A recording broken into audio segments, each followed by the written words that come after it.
Tamper-resistant receptacles are now required in specific areas of dwelling units according to the National Electrical Code. The areas specified in Section 210.52 mandate that all 125-volt, 15-amp and 20-amp receptacles be listed as tamper-resistant. This requirement focuses on protecting children from electrical shock by preventing them from inserting objects into the receptacle slots. A concern raised by some is the cost.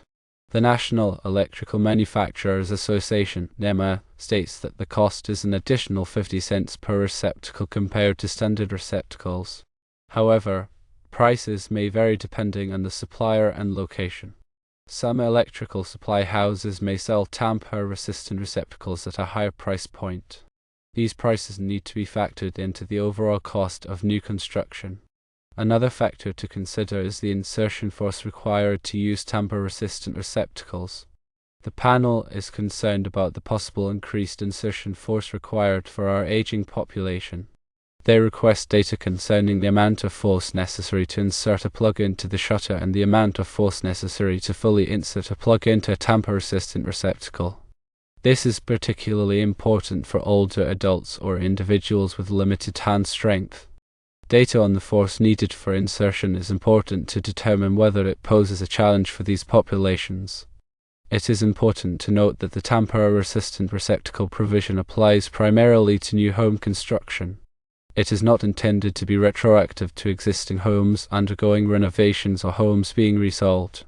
The requirement is triggered during the initial electrical installation of a new dwelling. Another thing to note is the availability of tamper-resistant ground fault circuit interrupter receptacles, or GFCIs. These devices protect against electrical shock by detecting imbalances in the circuit. There is concern about the accessibility of GFCI receptacles that are also tamper-resistant. In new construction, GFCI protection can often be achieved using GFCI circuit breakers, which provide protection for the entire circuit. However, when replacing receptacles in existing installations, using GFCI circuit breakers may not be practical, especially on multi-wire branch circuits. This can lead to a conflict where a receptacle is required to be both GFCI protected and tamper-resistant, but a suitable device isn't readily available. The National Electrical Code (NEC) addresses electrical safety standards in the United States. It is updated every 3 years to incorporate new technologies and address emerging safety concerns. It is important to consult the latest edition of the NEC for specific requirements and interpretations. Understanding the scope and limitations of the tamper-resistant receptacle requirement is important for electrical contractors and homeowners. Firstly, the requirement applies to specific locations within dwelling units as defined in Section 210.52 of the National Electrical Code. These locations include kitchens, bathrooms, living rooms, bedrooms, and other areas where receptacles are likely to be used.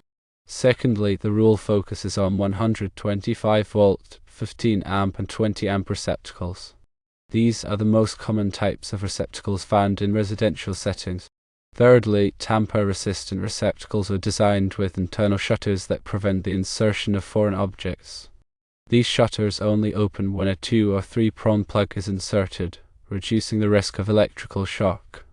Fourthly, the cost of tamper-resistant receptacles may vary depending on the manufacturer, supplier, and quantity purchased. Electrical contractors should obtain quotes from multiple suppliers to ensure competitive pricing. Fifthly, while tamper-resistant receptacles provide an additional layer of safety, they are not a substitute for proper supervision of children.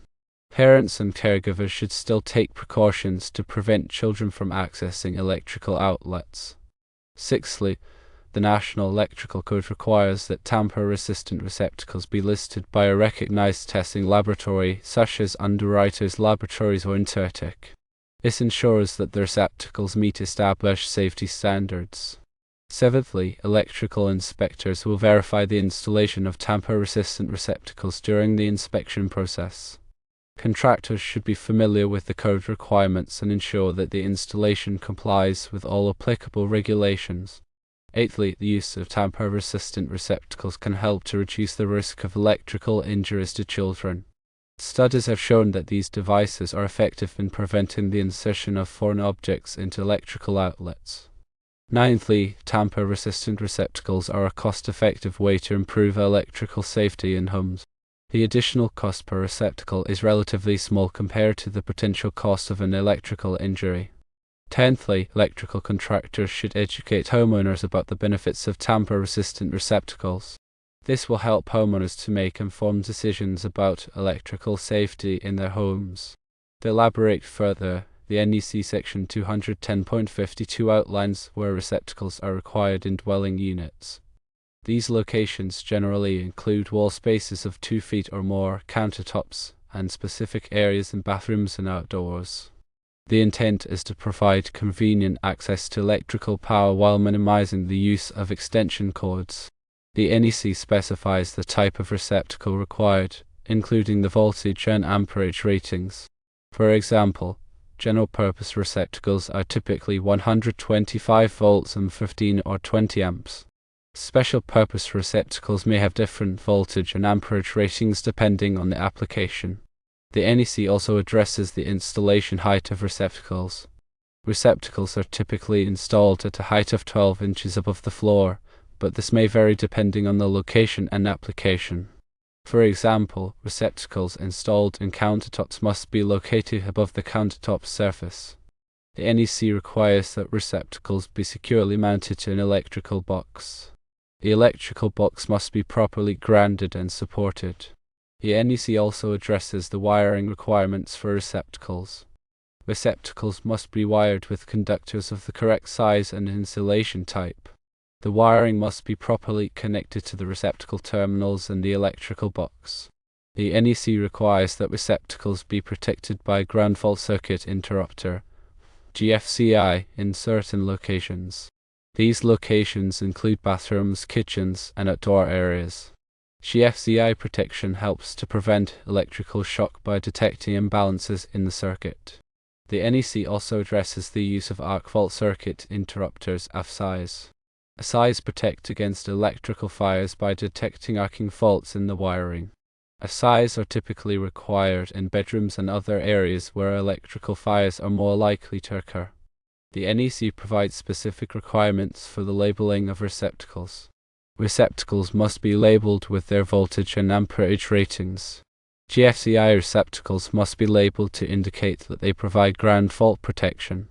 The NEC also addresses the replacement of receptacles.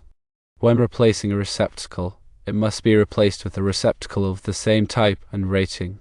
If the receptacle is located in a GFCI protected area, it must be replaced with a GFCI receptacle.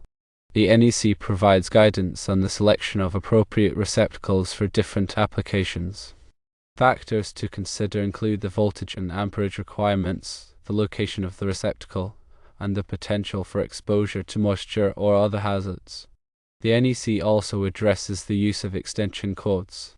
Extension cords should only be used temporarily and should not be used as a substitute for permanent wiring. Extension cords should be properly sized for the load and should be inspected regularly for damage. The NEC provides requirements for the grounding of electrical systems. Grounding helps to protect against electrical shock by providing a path for fault current to flow back to the source. The grounding system must be properly installed and maintained. The NEC addresses the use of surge protectors. Surge protectors help to protect electronic equipment from damage caused by voltage surges. Surge protectors should be installed at the service entrance and at individual equipment locations. The NEC provides requirements for the wiring of electrical panels. Electrical panels must be properly grounded and labeled. The wiring must be neatly organized and secured.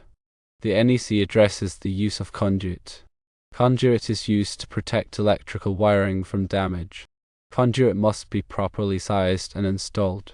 The NEC provides requirements for the installation of lighting fixtures. Lighting fixtures must be properly supported and wired. The NEC also addresses the use of smoke detectors. Smoke detectors are required in all dwelling units and must be installed in accordance with the code. The NEC provides guidance on the maintenance of electrical systems. Electrical systems should be inspected regularly for damage and wear. Any necessary repairs should be made by a qualified electrician. Tamper-resistant receptacles are a valuable safety feature that can help to protect children from electrical shock. By understanding the requirements of the National Electrical Code, electrical contractors and homeowners can ensure that these devices are properly installed and maintained. It's worth noting that the discussion surrounding tamper-resistant receptacles also brings up broader points about the balance between safety regulations, cost considerations, and individual choice. While the goal of protecting children is universally supported, the means of achieving that goal can be debated. Arguments against mandatory requirements often center on the idea that individuals should have the autonomy to decide what safety measures are appropriate for their own homes, especially if they do not have young children. Additionally, concerns are raised about the potential for unintended consequences, such as making it more difficult for elderly individuals or those with disabilities to use electrical outlets. The cost factor is also a recurring theme in discussions about electrical code changes. While a 50-cent increase per receptacle may seem small, it can add up significantly in a new construction project or a large renovation. Furthermore, there is often a discrepancy between the manufacturer's stated cost and the actual price that consumers pay at the supply house. This discrepancy can be attributed to factors such as markups, distribution costs, and regional variations in pricing. The availability of tamper-resistant GFCI receptacles is another practical concern that needs to be addressed. If these devices are not readily available, it can create challenges for electrical contractors who are trying to comply with the code. In such cases, alternative solutions such as using GFCI circuit breakers may be necessary. However, these alternatives may not always be feasible or cost-effective, particularly in retrofit situations. In conclusion, the requirement for tamper-resistant receptacles in new construction reflects a commitment to improving electrical safety for children.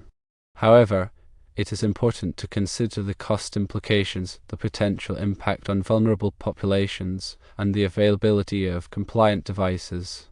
By carefully weighing these factors, policymakers can ensure that safety regulations are both effective and practical. The NEC undergoes a rigorous review process involving input from various stakeholders, including manufacturers, contractors, inspectors, and consumer advocates. This process helps to ensure that the code is up to date, technically sound, and reflects the needs of the electrical industry. The code is then adopted by state and local jurisdictions, which may make amendments to suit their specific needs. Electrical contractors are responsible for staying informed about the latest code requirements and ensuring that their work complies with all applicable regulations. Failure to comply with the code can result in fines, penalties, and even legal action. Homeowners also have a responsibility to ensure that their electrical systems are safe and code compliant.